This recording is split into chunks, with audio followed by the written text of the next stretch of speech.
Buenos días, mi nombre es Génesis Sandoval, estudiante de la Facultad de Derecho. El presente video tiene por objeto exponer teóricamente mi producto intelectual, que tiene por título La presunción de inocencia desde la reforma del Código Orgánico Procesal Penal y consta de 4 capítulos.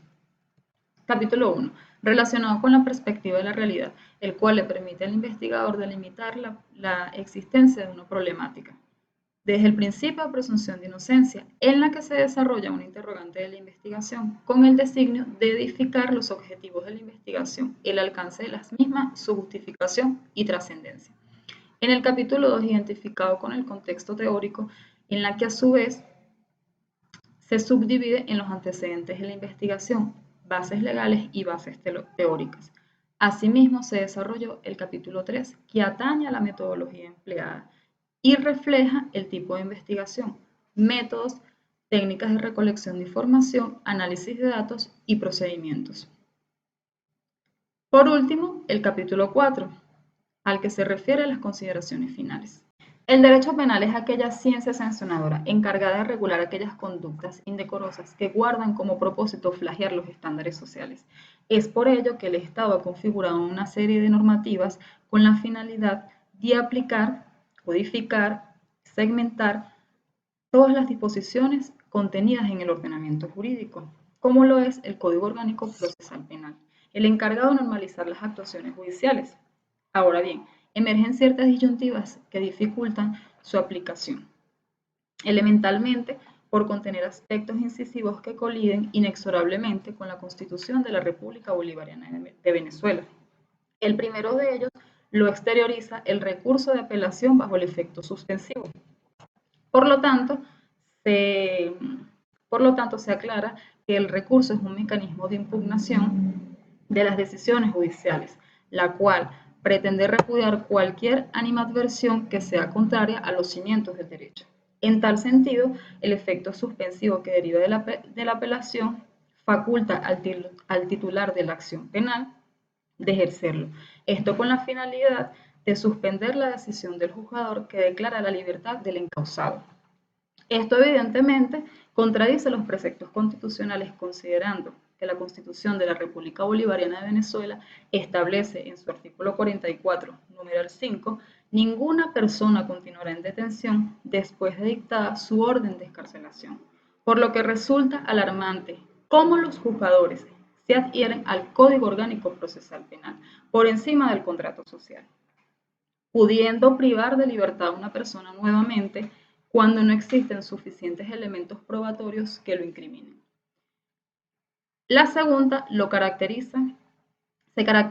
se caracteriza por la fase de juicio. Estas caracterizaciones fueron suprimidas por la reforma actual del Código Orgánico Procesal Penal de año 2021. Esta modalidad se encontraba consagrado en los artículos 374 y 430 del Código Orgánico Procesal Penal del año 2012. La primera de ellas referidas a la audiencia preliminar y la segunda infundadamente posicionada en la fase intermedia o audiencia preliminar. Por tal motivo, el cambio de etapa no impide la infracción notoria de los derechos fundamentales.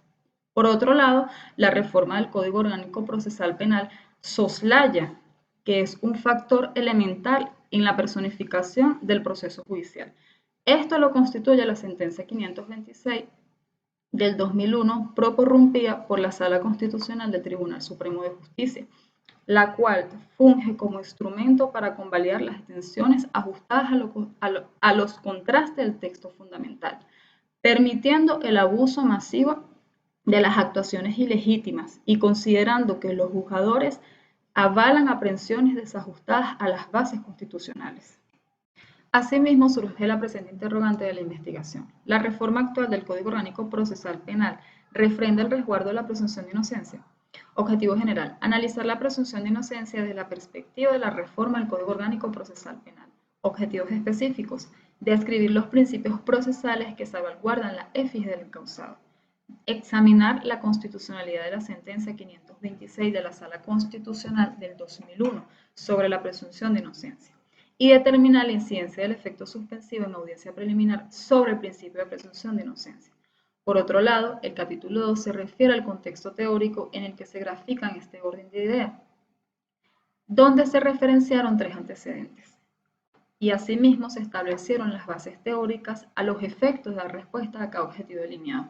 Este apartado finalizó con las bases legales en las que se reflejan los contenidos jurídicos esgrimidos, siendo esto la Constitución de la República Bolivariana de Venezuela, el Código Orgánico Procesal Penal y la Sentencia 526 del Tribunal Supremo de Justicia. El tercer capítulo se encuentra distinguido por el contexto metodológico y que en tal aspecto esta investigación se fundamenta en una investigación documental con diseño bibliográfico, puesto que se utilizaron teorías normativas así como la jurisprudencia del máximo juzgado de la República. El método lo instituyó el analítico, puesto que se analizó exhaustivamente lo que vislumbra el contenido seleccionado. Como técnicas de recolección de información se preceptuaron la lectura, el resumen y el subrayado. La sentencia 526 del 2001 dictada por la Sala Constitucional es inconstitucional, ya que tiende a instaurarse privaciones al derecho a la libertad bajo estándares ilegítimos. Asimismo, se conceptualiza que el efecto suspensivo de la apelación es incongruente, ya que resulta írrito e ilusorio erradicar las bases de su procedencia para ulteriormente graficarlos en las audiencias preliminares. Este contexto se exterioriza que la reforma se encuentra sujeta a aplicación por los mismos miembros funcionales, lo cual obstaculiza una correcta proyección de la justicia. Como análisis de datos se empleó la técnica de categorización, la cual se subrayó cada elemento incisivo de la investigación para trazar sus ideales. Y por último se vislumbra el procedimiento contentivo de 4 fases: una fase documental, una fase interpretativa, una fase descriptiva y otra generativa. Del capítulo 4 se vislumbran las siguientes consideraciones, teniendo como principales hallazgos que en efecto se puede concluir que la reforma del Código Orgánico Procesal Penal carece de significancia, ya que no cumple con las estrictas ramas de preservación al principio de presunción de inocencia, reflexionando igualmente que sus estimaciones proclaman a un retroceso a las configuraciones de la ciencia jurídica. Muchas gracias por su atención.